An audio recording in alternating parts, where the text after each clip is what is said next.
الحمد لله وكفى وسلام على عباده الذين اصطفى أما بعد فأعوذ بالله من الشيطان الرجيم بسم الله الرحمن الرحيم يا أيها الناس إنا خلقناكم من ذكر وأنثى وجعلناكم شعوبا وقبائل لتعارفوا إن أكرمكم عند الله أتقاكم صدق الله مولانا العظيم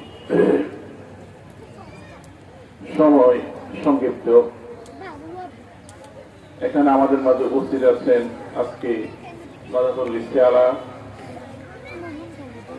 মহিলা মাদ্রাসা কর্তৃক আয়োজিত এতট অঞ্চলের আমাদের সকলের মুরব্বী ফজলুল আল্লাম জনাব হযরত মাওলানা কাজী হারুন মুকদ্দাস হাফিজাহুল্লাহ ওয়া রাআহ।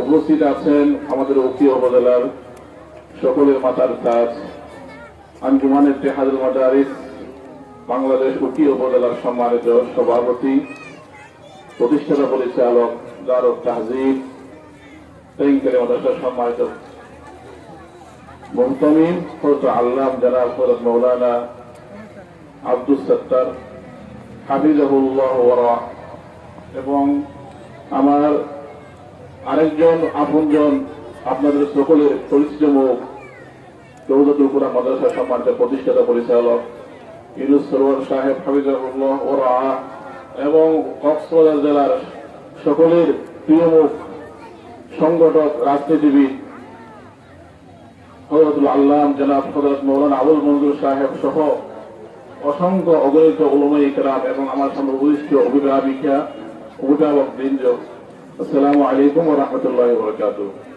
আসলে যেহেতু সময় সংক্ষিপ্ত, আসরের সময় একেবারে গড়িয়ে আসছে, আমি এখানে আসলের মতো আপনাদের সামনে একটু সালাম দেওয়ার জন্য উপস্থিত হয়েছি।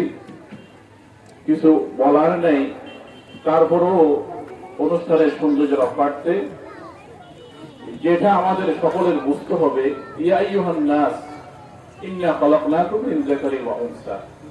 আল্লাহ তাআলা বলেন, আমি তোমাদেরকে পৃথিবীতে পুরুষ এবং নারী করে সৃষ্টি করেছি। সূরা নিসার মধ্যে মিন নাফসিন ওয়াহিদা বলা হয়েছে, এক আত্মা থেকে আল্লাহ তো আমাদেরকে সৃষ্টি করেছে।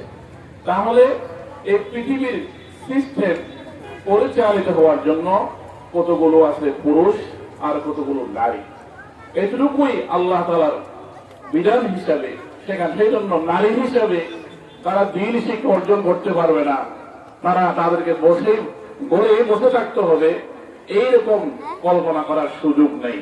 পুরুষরা যে এরকম উচ্চ শিক্ষা অর্জন করবে, দাওরায়ে হাদিস পড়বে, মাস্টার্স করবে, ওরা যে এরকম পৃথিবীতে ব্যবসা বাণিজ্য পরিচালনা করতে পারে, যদি মেয়েরাও পর্দার ভিতরে থেকে দ্বীনি শিক্ষা অর্জন করতে পারবে, এই বিষয়ে ইসলামের তো কোথাও বাধা নাই। কিন্তু একটা শর্ত আছে, তাহলে হিজাব, এটাকে অবশ্যই বাধ্যতামূলকভাবে পালন করতে হবে।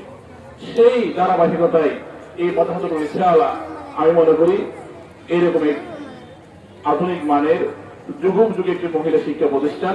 আশা করি ইনশাআল্লাহ এই মাদ্রাসায় যারা ভর্তি হয়েছে এবং ভর্তি হবে, ইনশাআল্লাহ তারাও এই যুগের চাহিদা পূরণকারী, যুগের প্রত্যাশা পূরণকারী ইনশাআল্লাহ আমাদেরকে আলিমা, হাফিজা, মুহাদ্দিসা, সেরকম সংগঠক নারী আমাদেরকে উপহার দিব বলে সেই আশা ব্যক্ত করে অর্থ প্রতিষ্ঠানের সফলতা কামিয়াবি কামনা করে আমি আমার এই বক্তব্য এখানে শেষ করছি। আসসালামু আলাইকুম ওয়া রাহমাতুল্লাহি ওয়া বারাকাতুহু।